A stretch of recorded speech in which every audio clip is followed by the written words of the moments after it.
Welcome to Peculiar Tales, the show where we dive into the stranger things in history, urban legends, ghost stories, and anything else we find, well, peculiar. I'm Dawn. And I'm Christy.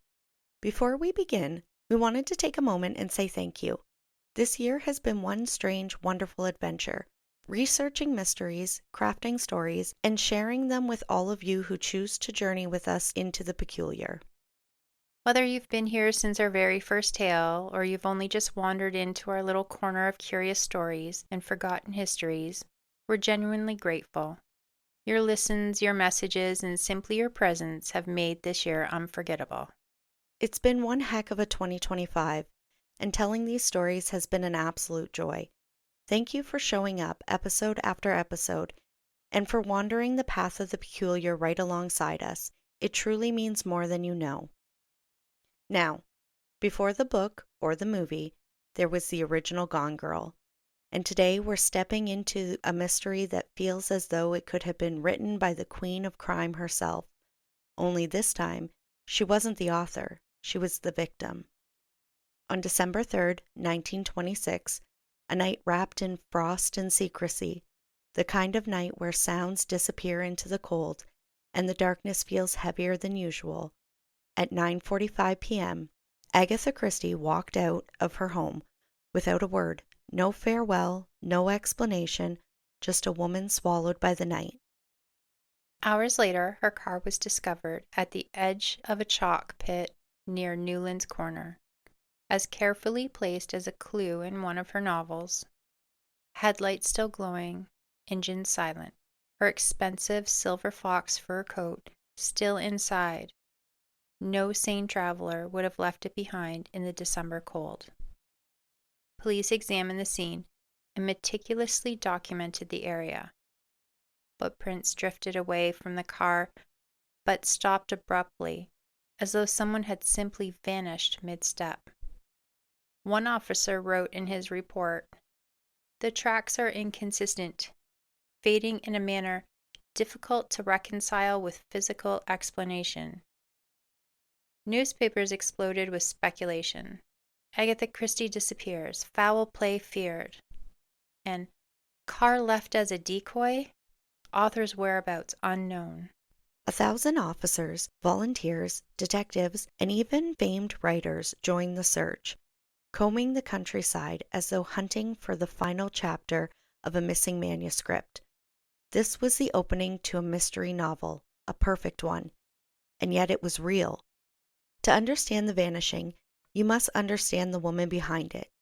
In 1926, Agatha Christie was not yet a world's best-selling novelist, but she was certainly the brightest rising star. Her twisted, heavy novel, The Murder of Roger Ackroyd, had just shaken readers to its core. But behind the brilliance was a storm. That year, Agatha lost her mother, who was her anchor, her confidant. This was an emotional earthquake that she never fully recovered from. And then, as grief ate away at her, her husband Archibald Christie confessed to falling in love with another woman, Nancy Neal. Witnesses later recalled the argument the couple had on the night Agatha vanished. The raised voices, the doors slamming like a clap of thunder in the quiet neighborhood. After the fight, Archie stormed out. Agatha followed later, but only one of them would return. The search for Agatha Christie quickly grew into one of the largest manhunts ever recorded in Britain. Dogs sniffed through the underbush, police dragged lakes, airplanes traced slow circles overhead, and villagers marched with lanterns, their lights bobbing eerily in the night. Conan Doyle, yes, Sir Arthur Conan Doyle, handed one of Agatha's gloves to a psychic, hoping to discover her whereabouts. Articles darkened, and speculated theories flooded the pages. Suicide, murder, hoax, but the truth was stranger. 11 days after she vanished, a banjo player at the Swan Hydropathic Hotel in Harrogate paused mid-strum. He knew that face, those eyes, that unmistakable profile. It was Agatha Christie, except she had signed the hotel registry under a different name, Teresa Neal. the same surname as her husband's mistress, Nancy Neal. Hotel staff described her as calm, pleasant, and perfectly composed. She read newspapers that were filled with her own disappearance, without ever flinching. One guest said she behaved as though she were acting a part, and doing so very convincingly.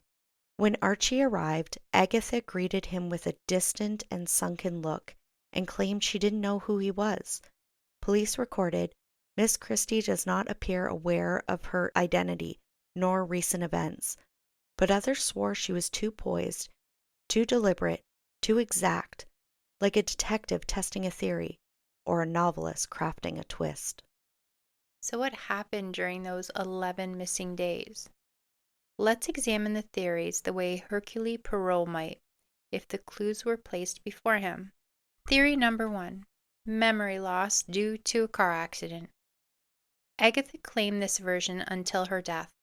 In February of 1928, Agatha was interviewed, and this was the one and only time Agatha ever spoke about the incident. She said she felt it necessary to explain the events to the best of her ability. According to Agatha, she was suffering from sleep deprivation that was so bad she only slept 2 hours a night before her disappearance, and even thought of suicide. She stated that early that day she saw a spot while driving by the quarry and thought it would be a good spot to drive off of, but she had her daughter in the car, so she did not do it. When she left that night, she drove aimlessly, and at some point she thought she was at the spot and decided to turn the wheel and let go. The car hit something and came to a stop. She said that leading up to the accident, she was Mrs. Christie, but after the accident, she didn't remember who she was. She remembered being in a big railway station and asking what it was. She was surprised it was Waterloo, and that none of the officers at the train station remember seeing her, as she was covered in mud and had blood on her from the cut on her head. She recalled her time as Teresa Neal rather fondly. Theory 2: revenge. She did use the mistress's name. She left the car in a carefully staged position, and she vanished just after Archie demanded a divorce. Some believed she meant to humiliate him, or perhaps even to cast suspicion on him, and the world did exactly that. One headline read, "Is the husband hiding something?" If this was her intention, the execution was brilliant. And theory 3: the publicity stunt theory. Some would say impossible. Agatha hated the spotlight. She later wrote that the disappearance caused her intense personal suffering. In her 544-page autobiography, she omitted the event entirely. The Queen of Crime erased her own greatest mystery. Afterward, Agatha retired from the public eye, like a character in her own book stepping quietly out of the final chapter. She divorced Archie and later married Max Mallowan, a kind, steady archaeologist. She rebuilt herself, and she wrote. My God, she wrote. Sleeping Murder, Curtains, Murder on the Orient Express, and her autobiography, to name a few. She became the best-selling novelist in human history. But the disappearance? She locked that chapter away forever sealed. Some say the best mysteries are the ones whose last page is missing. Perhaps she agreed. So, Dawn, let's talk theories. Mm-hmm. So you have theory number 1, the one that she claimed, which was the memory loss due to car accident. I thought this was an interesting detail that I came across. Apparently, while she was at the hotel, she was writing ads under the name of Teresa Neal, asking for relatives to come forward to help her learn about herself. See, with the whole identity mix up there, my question is, where did she come up with the name? Right? Now, was it just something tucked away in the back of her head that popped up? She also claimed when she did sign herself in that she was from South Africa. So, Wow. I mean, she almost had like this backstory without having a backstory, it kind of seemed. I mean, I feel like we've heard stories before about people who have such traumatic things happen to them Hmm. that their mind kind of just takes a vacation. And she did suffer a head injury in the accident. Like, so her mom's gone, her best friend, her confidant. Hmm. Her husband's like, sorry, found someone else. So you can imagine maybe she felt like, what do I do now? Right. Like the rug's been pulled out from under her multiple Exactly. times. She said she was contemplating the worst. Right. And if it wasn't for her daughter, And apparently she was known for bouts of depression. see, so it's not much to think maybe that her mind just kind of, Snapped.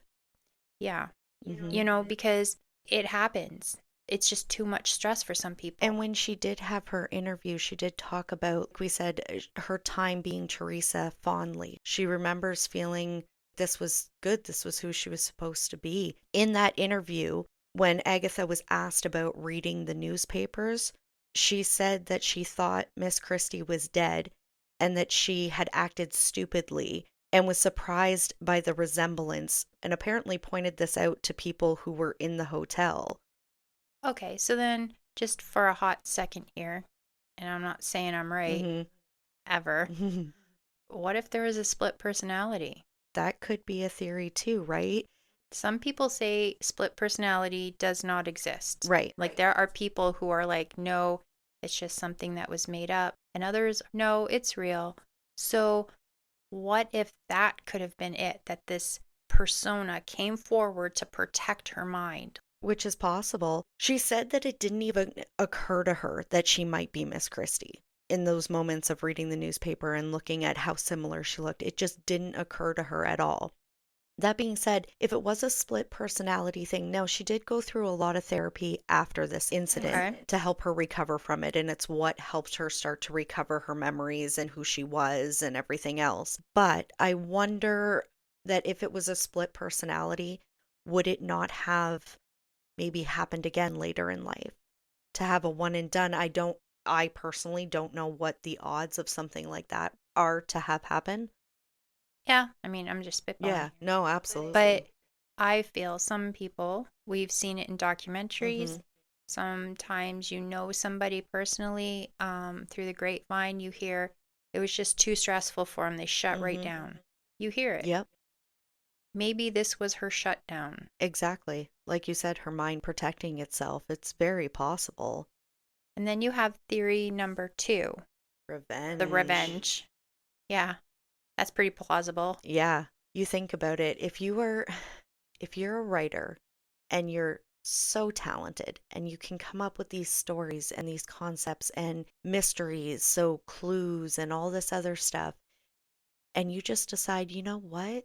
No, mm-mm. This divorce, this you being in love with someone else, we'll see. Because when you think about it, the biggest out of spite thing. You think you're just going to walk out quietly, slam a couple doors, and that's it, Mr. Mm-hmm. Christie? Mm-mm. I'm going to put this on a world stage, Right, and everybody's going to know that you left me for somebody as well. right. Okay, so they say she didn't like the spotlight, Mm-hmm. but if this was it and she just didn't have it in her to confess to it, Mm-hmm. like, yes, I That's was what happened. I was a little revengeful, I was a Yeah. little spiteful there, right? Well, you gotta, But she earned it. Like yeah, fair enough. her best friend's gone and he's left her for Mm-hmm. someone. What's the saying about a woman scorned? Hell hath no fury. Right? Yeah. So, I mean, I would have liked to be a fly on the wall to see his face Yeah. though. And I did hear too that there was three written letters around the time that she had vanished. One was to her personal secretary, kind of really had nothing to do with the disappearance. She wrote a letter to her brother-in-law that said, I'm leaving to go to the spa for treatment in Oh, Yorkshire, which the police immediately thought was a hoax, was a fake letter. And then she wrote a letter to her husband that he did not share with the police and burned before they could see it. So oh. it said.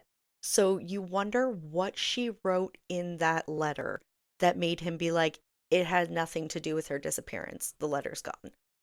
That's so Like, intriguing if your because, wife's missing, you'd think you'd want any little hint of possible, like, I don't know, read between the lines. She left me a grocery list. I don't know. Like, something. yeah, maybe somebody who doesn't have something to hide. Exactly. But okay, so back in the day, though, in the 20s, a lot going on, Yeah. right? There's a lot going on. And it was still a little bit, I think, a little like taboo, maybe, to be like, oh, I'm going to tell the world that you were cheating on me. How Right. about that? I'll let the world know. Right. I will tell everybody.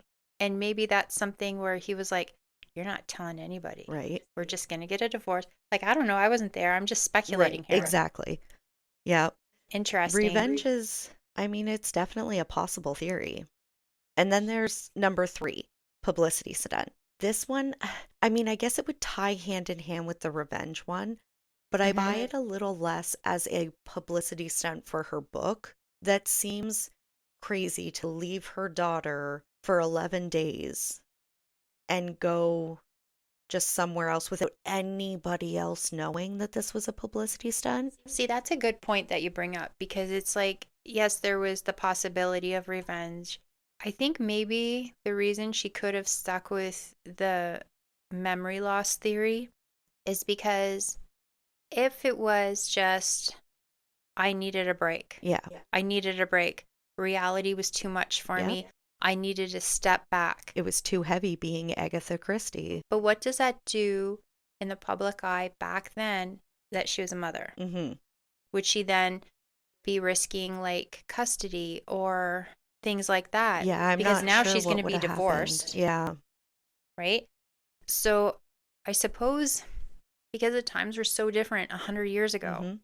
literally 100 years Right. ago, that you can only imagine what it was like for media and Right. for public opinion, which was always big. That's why we keep reading story after story. Right. Because that was their way of getting information, right? Was the The newspaper. newspaper. That's how it gets out there.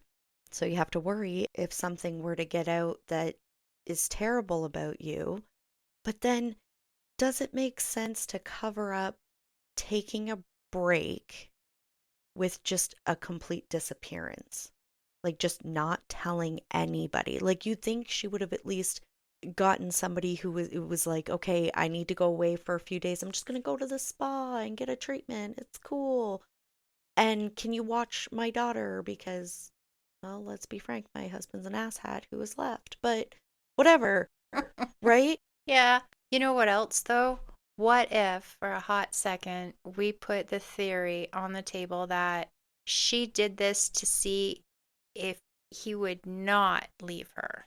If the whole world thought she was dead, what would he do? That's a possibility too. Now, from my understanding of what I had read, they did live separately but did not get divorced right away. They didn't get divorced till I think it was like 1928 when they ended up actually getting divorced. I mean, they did live separately too, though, so it was basically divorce without divorce, I guess. Like, you know how you hear some people, somebody's like, I'm going to divorce you. That's it. We're Hmm. done. We're done. You know, like last ditch Yeah. effort. I'm wondering if that could have been a theory of, I don't want my family to break up, Hmm. you know? No.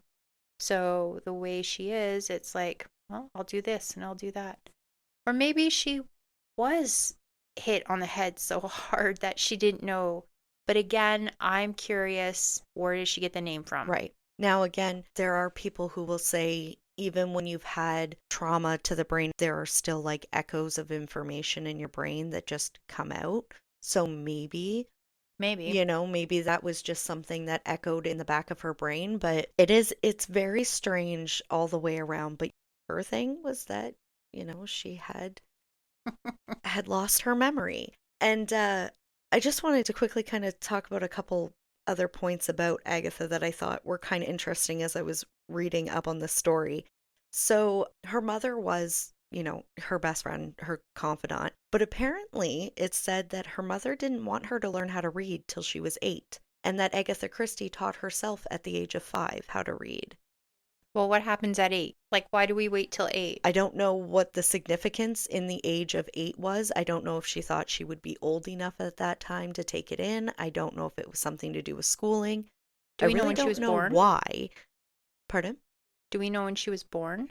I did not write that down. Hold on. Do we know how old she was when she was disappearing? Let's find out. She was 36 at the time of her disappearance. So, I mean, she was born in like 1890? Something like that. So, the late 1800s. So, what happens at 8 years old in the 1800s? I don't know. I don't know what the significance with the age of 8 was. Again, I don't know if she just assumed that she would be old enough at that point to teach properly, that maybe she thought a child was too young to sit down and really learn how to read. I really don't know what the significance was there, but I thought it was interesting that she taught herself at the age of 5 how to read, She's brilliant. right? And kind of going hand in hand with her brilliance and resilience, she wrote short stories as a teenager. But it wasn't until her sister bet her that she couldn't write a good mystery novel that her debut book was released. So, The Mysterious Affair at Styles was her first book that she ever wrote, and it got rejected a lot. But when it did finally get picked up, the guy was so intrigued by her and her writing that he signed her immediately for 5 more books. He knew what he was He knew doing. what he was doing. He knew what she had. And then again, because she's forever just being Agatha Christie and being kind of amazing, she also wrote 6 romance novels under a pseudonym. Mary Westmacott was her pseudonym that she wrote these 6 romance novels under. Did they do well? I'm not 100% sure. But pretty cool that you can go But it's from. pretty neat that she just decided, I'm known for these mysteries and I'm known for these types of books. And then she decided, I'm going to write some romances and I'll just put them on pseudonym so people aren't aware that it's me just trying something new out. I think that's pretty cool that she could go from one to the other. I think it just really does show her brilliance and just her capability in writing. Her life was quite a story of its own. So, I yeah. agree. Completely mysterious. So, nearly a century later, her disappearance remains suspended somewhere between fact and fiction, a perfect Christie mystery, with no detective to solve it, a woman broken by loss, a marriage fractured by betrayal, a car left like a clue, a new name chosen like a character, the foggy hotel lounge where she read her own headlines. The truth is scattered across police notes, witness statements, and fragments of a memory, but no version fits clearly. No motive satisfies fully. It is in every sense an Agatha Christie plot, except she lived it. And as always, thank you for joining us today, and be sure to follow us so that you never miss an episode. And until the peculiar calls again for another tale, bye for now.